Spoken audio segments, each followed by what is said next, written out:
안녕하세요. 디딤 영상 5번을 시작하도록 하겠습니다. 이 시간에는 저번 시간에 이어서 대한민국 헌법이 보장하는 기본권, 우리가 저번 시간에는 인간의 존엄과 같이 행복 추구권을 공부했죠. 가장 중요한 그런 기본권의 어떤 어, 엄마이자 아빠라는 얘기했습니다. 가장 중요한 기본권을 얘기했고 그 다음으로 자유권에 대해서 공부하도록 할게요. 개인이 국가 권력에 의한 간섭과 침해를 받지 않을 권리를 자유권이라고 얘기하죠. 국가는 개인에게 간섭만 하지 마. 이게 바로 자유권이라고 볼 수 있습니다. 이거는 천부 인권이 강한 권리이고 소극적 방어적 권리. 그러니까 간섭만 하지 않는 거니까 소극적이고 방어적 권리다. 이렇게 얘기할 수 있죠. 그리고 원래 태어날 때부터 갖는 그런 아주 중요한 권리이고 역사적으로 가장 오래된 기본권이기도 하죠. 그래서 국가로부터의 자유라는 그런 의미로 우리가 해석될 수도 있습니다. 그래서 이런 종류가 있다라는 거, 이렇게 헌법 12조 13조의 신체의 자유, 자유권 중에서도 가장 중요한 자유죠.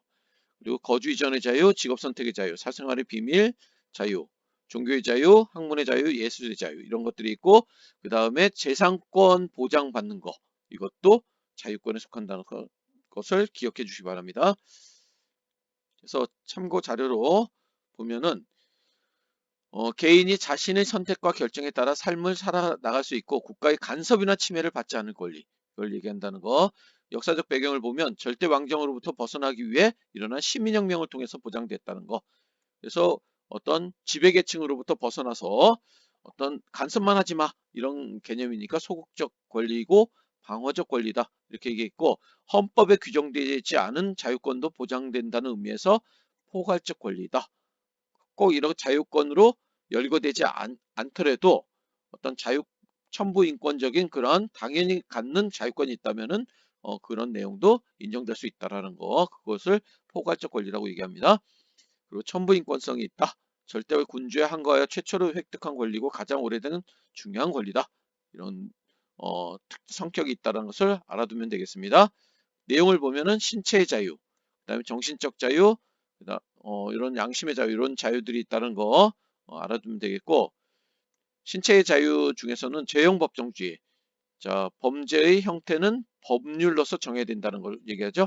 적법 절차의 원리, 고문받지 않을 원리, 변호인의 도움을 받을 권리, 그 다음에 구속적부 심사제, 뭐 이런 제도들이 신체의 자유에 속한다라는 정도만 알면 되겠습니다. 그 다음으로 평등권 보도록 할게요. 국가에 대해서 합리적 이유 없이 불평등한 대우를 받지 않고, 그 다음에 정의의 관점에서 평등한 대우를 받을 권리를 평등권이라고 얘기합니다. 그래서 인간의 존엄성 보호를 위한 본질적 기본권이고 민주주의 기본 이념 중에 하나라는 점. 모든 국민은 법 앞에 평등하다. 11조의 내용이 되겠죠. 그래서 이런 내용들 알아두면 되겠고, 좀 더 알아보면 평등권과 관련돼서 좀 더 알아보면 합리적 이유 없이, 요 말이 중요하죠. 합리적 이유가 있다면은 평등권에 위배되지 않는 거죠. 근데 합리적 이유가 없다면 만약에 그것은 평등권에 위배된다라고 얘기할 수 있겠네요. 합리적 이유 없이 불평등한 대우를 하는 것을 금지하고 있다는 거. 그래서 모든 국민은 법 앞에 평등하다. 누구든지 성별, 종교 또는 사회적 신분에 의하여 정치적, 경제적, 사회적, 문화적 생활의 모든 영역에 있어서 차별받지 아니한다. 이것이 바로 평등권의 내용이 되겠죠. 그래서 역시 평등권도 모든 기본권에 적용된다는 점에서 포괄적 권리다. 그 다음에 다른 기본권을 보장하기 위한 전제 조건이라는 거, 그런 성격을 띠고 있다는 것을 알아두면 되겠습니다. 그래서 여기서 평등이란 개념은 절대적, 획일적 평등이 아니라 상대적, 비례적 평등이라는 점. 그래서 합리적 이유가 있느냐 없느냐, 이걸 가지고 따른다는 의미가 되는 거죠.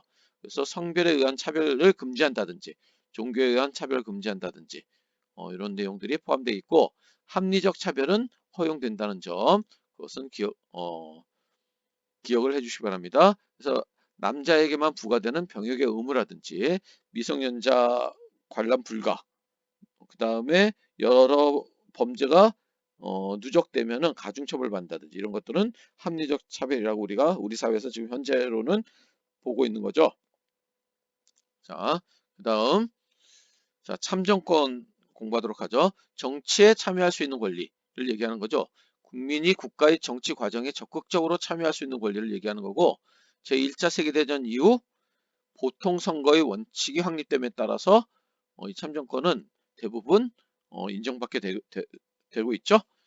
자, 보통선거는 일정한 연령이 되면 누구나 선거권을 갖게 되는 그런 선거의 원칙을 얘기하는 겁니다.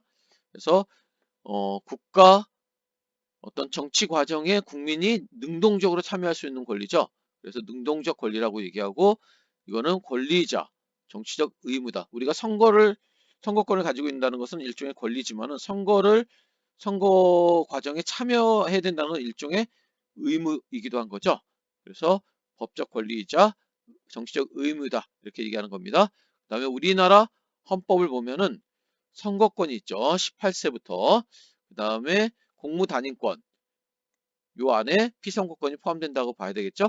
그래서 출마할 수 있는 권리, 그 다음에 공무원으로 내가 공무원이 될 수 있는 권리, 시험 봐서 이렇게 공무원 시험 봐서 취업하기도 하고 그러죠. 그렇죠? 그런 것도 바로 이 공무단임권에 포함되는 겁니다.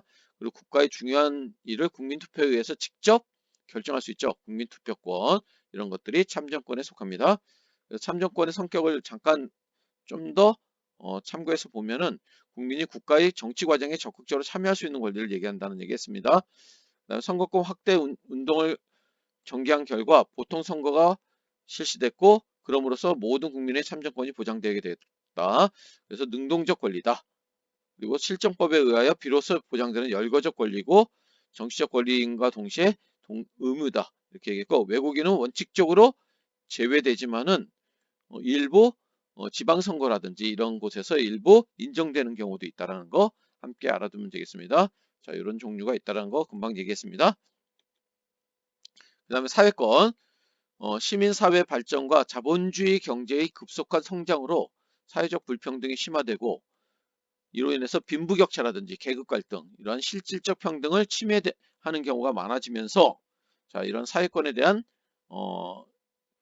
관심이 점차 커지게 되었다는 거. 모든 사회 구성원들이 최소한의 인간다운 생활을 보장받고 이러한 실질적 평등을 누릴 권리가 바로 사회권과 밀접한 관련이 있는 말이죠.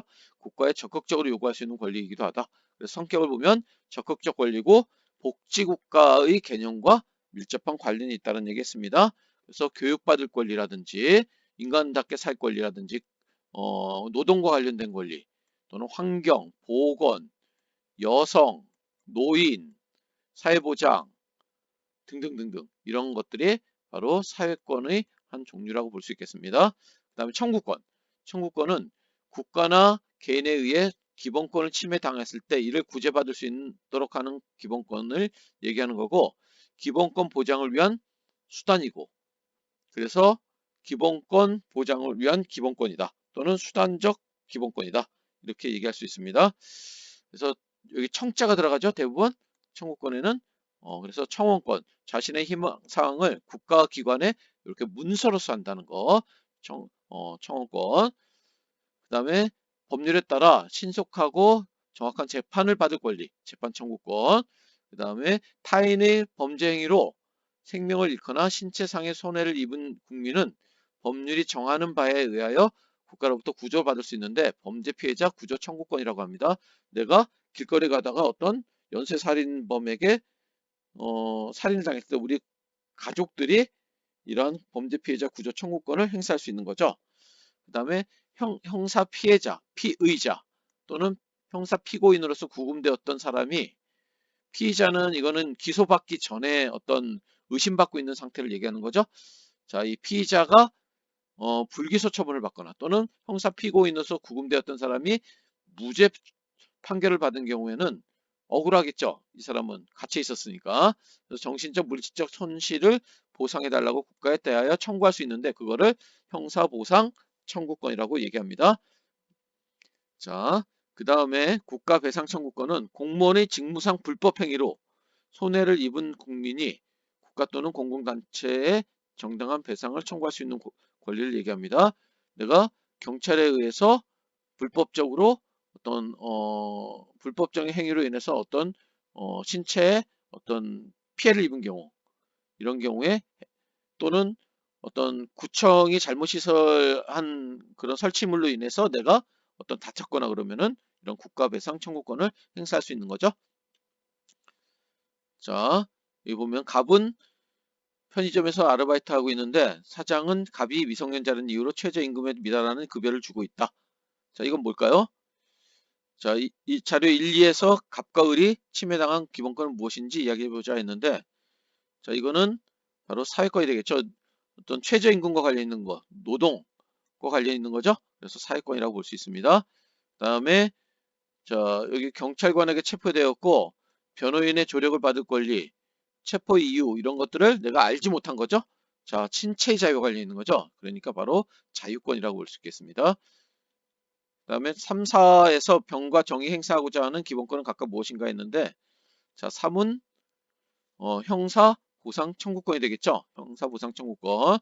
그 다음에 4는 이거는 국가의 어떤 잘못된 설치물로 인한 피해니까 국가 배상 청구권이 되겠네요.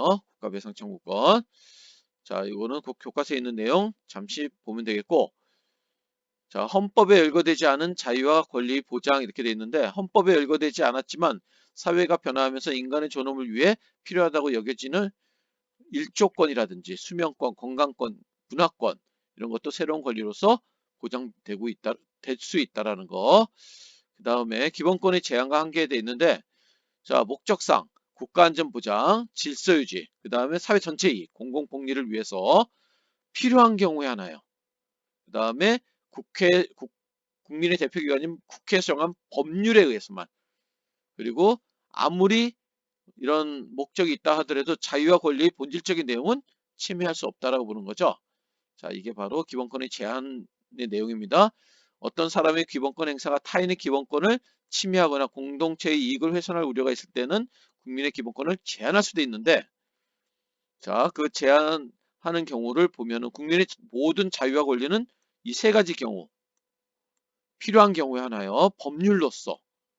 그 다음에 제한하는 경우도 자유와 권리의 본질적인 내용은 침해할 수 없다 이렇게 되어 있죠. 이걸 반대로 얘기하면 이 세 가지 경우 외에는 제한할 수 없다는 거죠. 필요한 경우가 아니면 제한할 수 없는 거고, 법률로서가 아니면 제한할 수 없는 거고, 그 다음에 본질적인 내용은 침해할 수 없다라는 거죠. 이 본질적인 내용이 뭘 의미할까요? 바로 그쵸, 제10조의 내용. 다시 말하면 어떤 인간의 존엄과 같이 행복 추구 이런 거는 제한할 수 없다는 거죠. 아무리 이런 이유라도